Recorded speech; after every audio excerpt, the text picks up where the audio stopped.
नमस्कार मित्रों, आप सभी का स्वागत है हमारे यूट्यूब चैनल तरुण जी के क्लास में। मैं हूं तरुण और मैं आपके लिए लेके आया हूं मैथ्स पेडागोगी का वीडियो मित्रों। तो यदि आप हमारे चैनल पर नए हैं तो सबसे पहले हमारे चैनल को सब्सक्राइब करिएगा, लाइक और कमेंट जरूर करके बताइएगा ये वीडियो कैसा लगा। मित्रों, ये मैथ्स पेडागोगी की सीरीज चल रही है, उसमें ये वीडियो अभी थ्योरी का वीडियो है। तो वीडियोस के साथ आपको ऑब्जेक्टिव क्वेश्चंस भी ज़रूर मिलेंगे। तो आपसे रिक्वेस्ट है कि थ्योरी पोर्शन को आप ध्यान से पढ़ें, साथ में नोट्स भी बनाएं। देन उसके बाद जब ऑब्जेक्टिव आप जैसे ही लगाएंगे ना, तो आपसे मैक्सिमम ऑब्जेक्टिव लगभग पूरे के पूरे बन जाएंगे। लेकिन पहले थ्योरी पोर्शन को आप ज़रूर देखें। तो आप प्लेलिस्ट में जाके या फिर हमारी वीडियो की सीरीज़ में जाके ये वीडियोस को देख सकते हैं। उसमें बाकायदा सीरीज़ के नंबर डले हुए हैं, तो वहाँ से आप देख देख के आगे पढ़ सकते हैं। फिलहाल वीडियो को स्टार्ट करते हैं, देखते हैं। साथ ही हमारा यूट्यूब पर ग्रुप साथ ही हमारा फेसबुक पर ग्रुप है सीटीडी शिक्षक भर्ती, उसकी लिंक मैंने डिस्क्रिप्शन में दे दी है। वहाँ से जाके हमारा जो ग्रुप है वो ज्वाइन जरूर करिएगा, क्योंकि वो बहुत फेमस ग्रुप है और वहाँ पर बहुत सारी लाइव डिस्कशन होते हैं। तो फिलहाल समझते हैं अनौपचारिक मूल्यांकन क्या होते हैं। तो ध्यान से समझिएगा। औपचारिक का मैंने पहले वीडियो बनाया, ये अनौपचारिक मूल्यांकन के लिए है। ठीक है। तो वह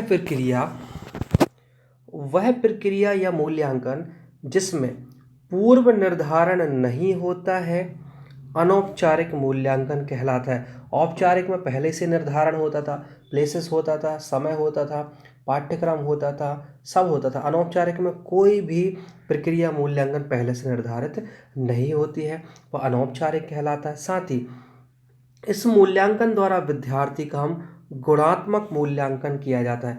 तो अनौपचारिक में हम क्या करते हैं, उसके गुणात्मक मूल्यांकन की जांच करते हैं, जैसे अवलोकन निरीक्षण, आकस्मिक निरीक्षण, अभिलेख, या फिर विद्यार्थी के प्रति उत्तर टिप्पणियाँ, किसी घटना की रचना, शिक्षक द्वारा निमित्त कथन, ये सब की जांच हम अनौपचारिक मूल्यांकन में करते हैं। अब इसके शिक्षण में समस्याएं क्या आती हैं समझिएगा। शिक्षण की समस्याओं की बात करूं तो इसमें आता है गणितीय ज्ञान को शीघ्रता से ग्रहण करने में कठिनाई। चूंकि हम एकदम से सडनली मूल्यांकन कर रहे हैं, तो इसमें क्या है, ज्ञान को शीघ्रता से ग्रहण करने में कठिनाई आती है। फिर गणित के प्रति रुचित और उचित दृष्टिकोण का अभाव हो जाता है। कक्षा का उदासीन वातावरण रहता है, और परिवार का निम्न सामाजिक आर्थिक जो स्तर होता है वो भी इसके लिए कहीं ना कहीं जिम्मेदार होता है। और माता पिता के अशिक्षित होने की वजह से सही दिशा निर्देश इसमें नहीं मिल पाता है। घरेलू झगड़े भी इस शिक्षण की समस्या है। साथ ही हीन भावना और आत्मविश्वास की कमी, और स्कूल में हम पूरी सुविधाएं न मिल पाना, अध्यापक का भी इसमें अरुचिपूर्ण व्यवहार और शैक्षिक निर्देशन के अभाव, ये 10 पॉइंट्स जो हैं वो अनौपचारिक शिक्षण में जो भी समस्याएं आते हैं उनके लिए इम्पोर्टेंट है। तो पेपर में कहीं ना कहीं इनमें से क्वेश्चन बन सकता है। साथ ही साथ देखो आगे क्या बोलता है कि अध्यापक द्वारा इन समस्याओं को दूर किया जा सकता है, और गणित अध्यापक को छात्रों में गणित के अध्ययन में अभिप्रेरणा, रुचि उत्पन्न करने और कुछ समय तक स्थायी बनने के लिए हम सभी निर्देशों में प्रयास करने की आवश्यकता होती है। अब सुझाव क्या दिए गए हैं, अध्यापक को इस कार्य में सहायक सिद्ध हो सकते हैं, कैसे समझिएगा। सबसे पहले जो नवीन ज्ञान को आपको पूर्व ज्ञान से संबंधित करा के पढ़ना। जैसे सपोज आप कोई भी नई चीज़ पढ़ा रहे हो, तो सडनली आप नई चीज़ को स्टार्ट नहीं करेंगे, पहले उससे रिलेटेड जो फार्मूला या पहले जो आपने क्वेश्चंस बताए उसको कनेक्टिविटी करके ही आप इसको लेके आएंगे। तो नवीन ज्ञान को आप पूर्व ज्ञान से जोड़ देंगे। साथ ही अध्यापन करते समय उत्तम शिक्षण विधियों और उचित सहायक सामग्री का प्रयोग भी करना ही चाहिए। देन उसके बाद आपको क्या करना है, जो अधिगम अनुभव है, लर्निंग एक्सपीरियंस का छात्रों की आवश्यकताएं, रुचि, मानसिक स्तर के अनुसार करना चाहिए। देन गणित में अच्छी उपलब्धि प्राप्त करने वाले छात्रों की आपको प्रशंसा भी करने हैं, और समय समय पर उनको आपको पुरस्कार भी देना है। और अध्यापक में छात्रों में प्रतियोगात्मक भावना, ये कॉम्पिटेटिव फीलिंग्स को आपको विकसित करने का प्रयास करना चाहिए। साथ ही गणित में आपको रचनात्मक मतलब कंस्ट्रक्टिव और सृजनात्मक मतलब क्रिएटिव कार्य करने के आपको पर्याप्त अवसर प्रदान भी करने हैं भैया। रचनात्मक कार्य और साथ में सृजनात्मक कार्य दोनों के अवसर प्राप्त करवाना है। छात्रों में प्रेम और सहानुभूति की भावना का आपको विकास करना है। अब शिक्षण अधिगम संबंधी समस्याएं क्या होती है समझिएगा, बड़ा प्यारा ये टॉपिक है। ऐसी समस्याएं जिनका संबंध शिक्षक एवं उसकी शिक्षण प्रणाली में उत्पन्न होता है, ये कहलाते हैं हमारे अधिगम संबंधी समस्याएं। जैसे भाई, शिक्षक को पहली बात तो पाठ्य की पूरी जानकारी न होना एक समस्या है। शिक्षक की अध्यापन में अरुचि, यदि वो टीचर जो बोरिंग होता है अपने सब्जेक्ट में, तो वो भी समस्या क्रिएट करेगा बच्चों के लिए। फिर शिक्षक के व्यक्तित्व के आधार पर उसका जो व्यवहार होता है वो भी, और शिक्षक द्वारा अत्यधिक गृह कार्य दिया जाना, ये भी एक पॉइंट्स होता है। फिर शिक्षक के मूल्यांकन में पारदर्शिता की प्रॉब्लम है। फिर दोषपूर्ण पाठ्यक्रम की भी यहाँ पर प्रॉब्लम है। विद्यालय में प्रशासन की व्यवस्था भी एक प्रॉब्लम है, और विद्यालय में संसाधनों की कमी, साथ ही शिक्षण सहायक सामग्री अपर्याप्त मात्रा और दरदशा में होना, साथ ही शिक्षकों की अपर्याप्त संख्या, ये कहीं ना कहीं हमको ये सब टीचिंग मेथड में याद रखना है। फिर गणितीय शिक्षण में त्रुटि और विश्लेषण क्या होता है समझिएगा मित्रों। वीडियो को ध्यान से देखिएगा दोस्तों, पूरा निकाल के मत देखिएगा, नहीं तो सडनली आप कई चीज़ों को कैप्चर नहीं कर पाएंगे, ठीक है। त्रुटि विश्लेषण क्या होता है समझिएगा। गणित में प्रयोग होने वाले चिन्हों का आप गलत प्रयोग करते हैं। जैसे हम जब जोड़ घटाव करते हैं तो बोर्ड मास के थ्रू जोड़ करते हैं, ठीक है। ये जो फार्मूला है ये बड़ा इंपॉर्टेंट फार्मूला है, बोर्ड मास के थ्रू ही हम करते हैं। यदि आप बोर्ड मास नहीं लगाएंगे तो आपका आंसर गलत होगा। देन भिन्न भिन्न गणित के तथ्यों में समानांतर और अंतर का प्रयोग हम गलत कर देते हैं। फिर भाग देने में तथा गुणा करने में हासिल का गलत प्रयोग कर देते हैं। भिन्नों में हर और अंशों का गलत प्रयोग कर देते हैं। दो अत्यधिक या प्रत्ययों में गलत अंतर कर देते हैं। साथ ही मित्रों समीकरण हम गलत बना देते हैं, और अज्ञात ज्ञात राशियों का स्पष्ट ज्ञान हमको नहीं होना, ये भी प्रॉब्लम है।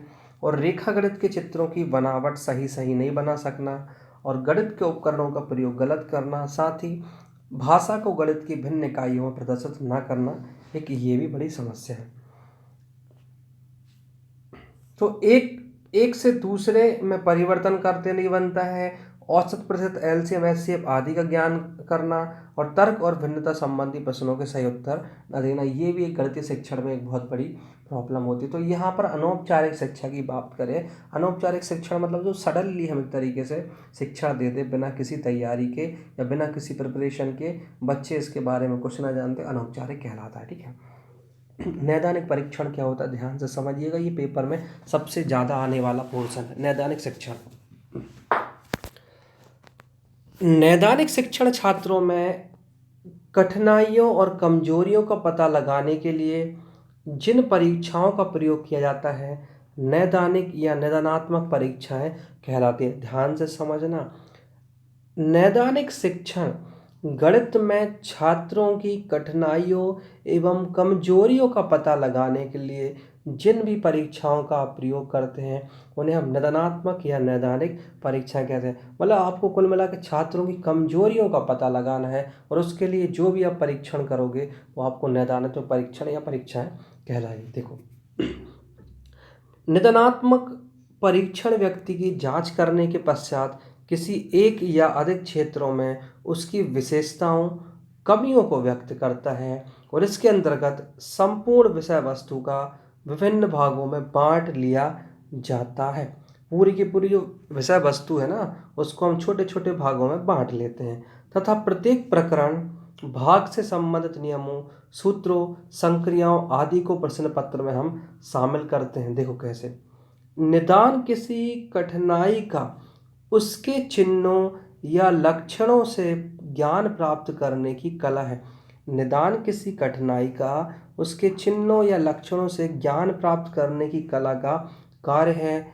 यह तथ्यों के परीक्षण पर आधारित कठिनाई का स्पष्टीकरण है। कुल मिला के आपको किसी की कठिनाई को चिन्हों या लक्षणों से ज्ञान प्राप्त करने की कला का ये कार्य करता है। निदान मतलब करना, किसी की प्रॉब्लम को सॉल्व करना, एक तरीके से आप बोल सकते हैं, ठीक है। ये किसका कथन था? यूकम और सिम्पसन का कथन था। देखो, अब निदानात्मक परीक्षण होगा क्या,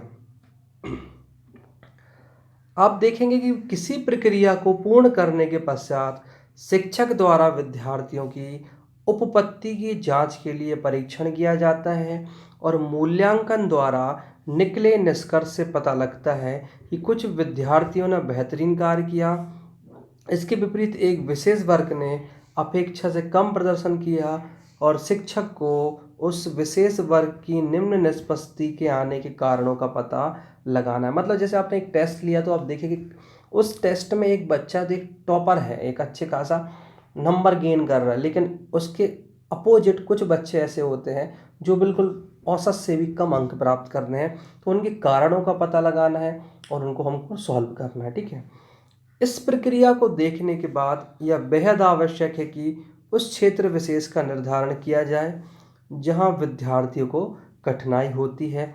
इस प्रकार निदानात्मक परीक्षण वे परीक्षण हैं जो इस बात का पता लगाते हैं कि विद्यार्थी किन किन परिस्थितियों में गलती करते हैं और उनकी ये गलतियां किस प्रकार की हैं, कौन सी परिस्थितियों में वो क्या गलती करते हैं। अब निदानात्मक परीक्षण के उद्देश्य ये समझिएगा, ये पेपर में भी बहुत आते हैं। मूल्यांकन प्रक्रिया को प्रभावशाली बनाने हेतु मूल्यांकन पद्धतियों में परिवर्तन करना। प्रभावशाली बनाना है तो वही बेसिक धर्रा पद्धति जो चलते आ रही है उसको चेंज करना है, पद्धतियों में हमको परिवर्तन करना है। फिर गणित संबंधी विशिष्टताओं और कमजोरियां का हमको पता लगाना है। देन उसके बाद जो गणित के पाठ्यक्रम में परिवर्तन लाना है और बाल केंद्रित बनाना है। गणित का पाठ्यक्रम कैसे केंद्रित बनाना है? बाल केंद्रित। साथ ही साथ गणित विषय की अध्ययन अध्यापन प्रक्रिया में हमको सुधार करना है।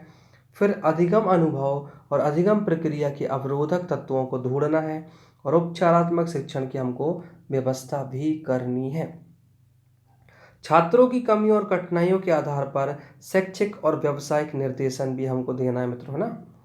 अब सोपान क्या होंगे भैया? निदानात्मक परीक्षण के ध्यान से समझिएगा।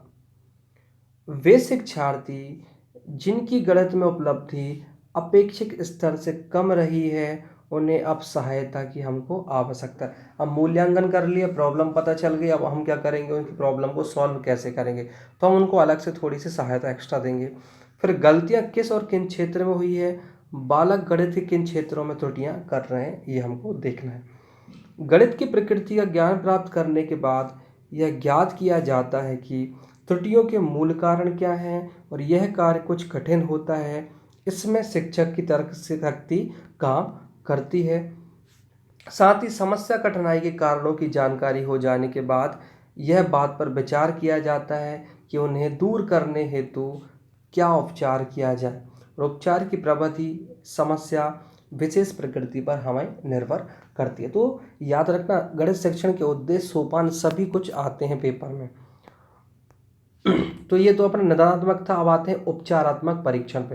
दोस्तों वीडियोस थोड़े से बड़े रहते हैं, बड़े होने का एक रीज़न है क्योंकि मैं एक ही वीडियोस में चाहता हूँ कि मैक्सिमम थ्योरी कवर हो जाए और थ्योरी पढ़ना इस कंपलसरी है क्योंकि ऑब्जेक्टिव अकेले लगाने से चीज़ें नहीं बनती, लेकिन यदि आप उसके बारे में यदि थ्योरी पढ़ लेते हैं तो चीज़ें आपको ईजिली तरीके से बन जाती हैं। तो दोस्तों समझते हैं ये उपचारात्मक परीक्षण क्या होता है। किसी चीज़ का उपचार करना जैसे, ठीक है। यह विधि मनोवैज्ञानिक विधि नहीं है। सबसे पहले तो याद कर लो, जो उपचारात्मक परीक्षण है ये कौन सी विधि नहीं है? मनोवैज्ञानिक विधि नहीं है, याद करना है। इसका उपयोग कमजोर और शिक्षा में पिछड़े छात्रों के नैदानिक मूल्यों के बाद उनकी कमजोरी के क्षेत्र में सुधार लाने के लिए किया जाता है। अब भैया जैसे पहले अपन को प्रॉब्लम पता चल गई, अब प्रॉब्लम का सॉल्यूशन निकाल रहे हैं, मतलब क्या कर रहे हैं? उपचार कर रहे हैं। तो ये मनोवैज्ञानिक विधि पहली बात तो नहीं है, याद रखना है।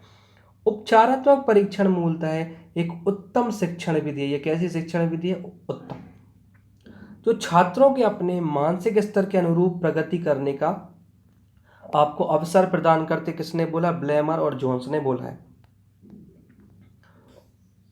उपचारात्मक शिक्षण को सफल बनाने के लिए अध्यापक एवं छात्रों में शिक्षण अधिगम संबंध स्थापित किया जाना चाहिए और अध्यापक अपने अनुभव के आधार पर विस्तृत दृष्टिकोण अपनाए जिसके कार्य का अनुभव विद्यार्थियों के उपचारात्मक शिक्षण में लाभ प्रदान करे। मतलब आप अपने अनुभव से जो आपने ज़िंदगी में लिया उसी अनुभव के आधार पर बच्चों को उनकी जो प्रॉब्लम है उसको सॉल्व करने की कोशिश करें। निदानात्मक परीक्षण से प्राप्त निष्कर्षों के आधार पर ज्ञात विद्यार्थियों की कमजोरियों त्रुटियों को दूर करें, उन्हें समुचित स्तर के अधिगम की संप्राप्ति हेतु सक्षम बनाने के लिए उपचारात्मक शिक्षण प्रक्रिया का हम प्रयोग करते हैं। आपको इतना याद रखना है। तो भैया निदानात्मक के बाद ही उपचारात्मक आता है, याद रखना, ठीक है। और ये कौन सी विधि नहीं है, ये मनोवैज्ञानिक विधि नहीं है दोस्तों। देखो कैसे, जिस प्रकार निदान शिक्षार्थियों की कठिनाइयों, उनके कारणों को खोजने की प्रक्रिया है, वहीं तत्संबंधी अनुवर्ती कार्यों से शिक्षार्थियों को अपनी कमियों को दूर करने में सहायता मिलती है। इस सोपान के सामान्यतः उपचारात्मक शिक्षण कहा जाता है। याद रखना, पहले निदान करो, फिर उसका क्या कर दो, उपचार कर दो। इसके लिए शिक्षक को ऐसी सामग्री तैयार करने या प्रबंध करने में कुशल होना चाहिए जिसका उपयोग सुधारात्मक अनुदेशन में किया जा सके, जिसके शिक्षण की गुणात्मकता बढ़ाई जा सके। इस प्रकार उपचारात्मक शिक्षण ऐसा शिक्षण या अनुदेशन कार्य है जिसे विद्यार्थी विशेष या विद्यार्थियों के समूह विशेष की उन सामान्य व विशिष्ट अधिगम कमजोरियों कठिनाइयों का निवारण प्रयोग करने हेतु किया जाता है।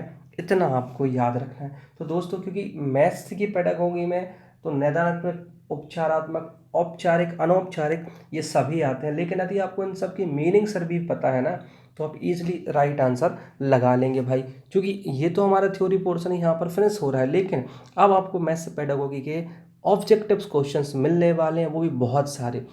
तो मेरी रिक्वेस्ट है कि जैसे ही मैं वीडियो डालूं, आप वेल नोटिफिकेशन को दबा लीजिएगा। जैसे ही मेरा वीडियो होगा तो आपको तुरंत नोटिफिकेशन मिल जाएगा, क्योंकि अब जिसके बाद सीरीज जो स्टार्ट होगी वो ऑब्जेक्टिव्स क्वेश्चन की होगी। थ्योरी यहाँ पर हम फिनिश करते हैं, तो भाई अच्छे से याद करिएगा, पढ़िएगा, ठीक है, क्योंकि पेपर्स अभी होने ही वाले हैं। तो आपके लिए इंपॉर्टेंट है ये सब चीज़ें करना। यदि वीडियो अच्छा लगा हो तो वीडियो को लाइक करना, कमेंट करें। कमेंट में यदि आप हेलो हाय भी लिख देंगे तो मेरे लिए एक खुशी की बात है। कमेंट करके बताएं आपको वीडियो कैसा लगा। वीडियो को शेयर करें अपने दोस्तों के साथ और हमारे साथ ऐसे ही बने रहें। जय हिंद, जय भारत मित्रों।